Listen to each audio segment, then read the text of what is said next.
তাহলে ইসলাম থেকে যদি সরে যাই আমরা, বুঝতে হবে এটা আমাদের অধঃপতনের এক নাম্বার কারণ। কিছুদিন আগে বয়কট একটা স্লোগান উঠছে। কি স্লোগান? যে কোনো বিষয়ে আমরা বয়কট স্লোগান উঠাই। এখন নাটককে কেন্দ্র করে বয়কট স্লোগান উঠছে। তো যিনি নাটক করছে তিনি ক্ষমা চাইছে। তার মানে কি ক্ষমা চাওয়ার পর উনি যে কাজগুলা করতেছে ওইগুলা কি বৈধ? হ্যাঁ, ফেসবুকে স্ট্যাটাস দিচ্ছেন যে তুমি যদি ক্ষমা না চাও তোমার নাটক দেখবো না, মানে হ্যাঁ ক্ষমা চাইলে যে হ্যাঁ নাটকটা দেখবেন, এটা ঠিক আছে? কি ঠিক? একজন বললেন ঠিক, মানে ঠিকটা কি?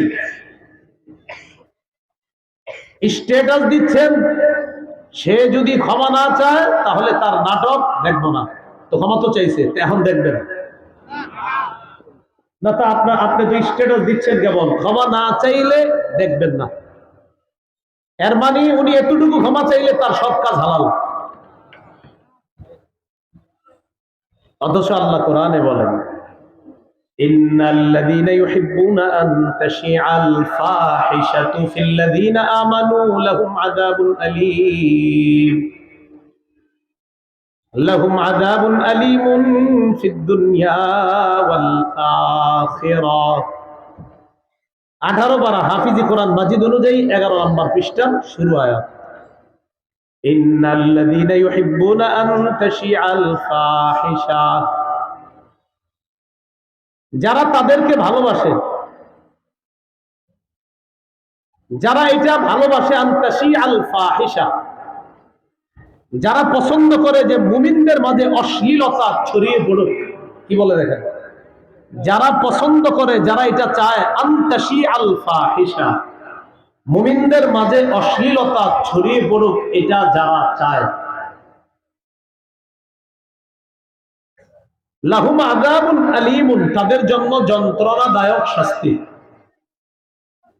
এখন আমি আপনার কাছে জানতে চাই, আপনাদের সকলের কাছে জানতে চাই, নাটক, সিনেমা এগুলার মাধ্যমে অশ্লীলতা ছড়িয়ে দেওয়া হচ্ছে কিনা? তো আপনি স্ট্যাটাস দিলেন এই ব্যাপারে ক্ষমা না চাইলে তার নাটক দেখব না, এর মানে তিনি ক্ষমা চাইলে তার অন্যান্য যে অশ্লীল কর্মগুলো আছে সেগুলাকে আপনি সমর্থন দিচ্ছেন। অথচ আল্লাহ বলছেন যারা এটা পছন্দ করে যে মুমিনদের মাঝে অশ্লীলতা ছড়িয়ে পড়ুক, তাদের জন্য দুনিয়া আখিরাতে কঠিন শাস্তি। বয়কট করার আগেও যেমন সেগুলা হারাম, বয়কটের পরেও এই নাটক সিনেমার অশ্লীলতা হারাম। এগুলাকে যারা সমর্থন করবে তারাও হারামকে সমর্থনকারী হিসাবে গণ্য হবে। আপনি বয়কট তো বুঝে শুনে লিখতে হবে তো। মানে আপনি আমারে বললেন হুজুর আপনি খালি এই আকামটা ছাড়েন, বাকি সব আকামগুলো মাইনে নিছি আমরা। মানে একজনে অপরাধ করতেছে 50টা, তা আপনি বললেন একটা ছেড়ে দেন, 49টা অপরাধ মেনে নিতেছে।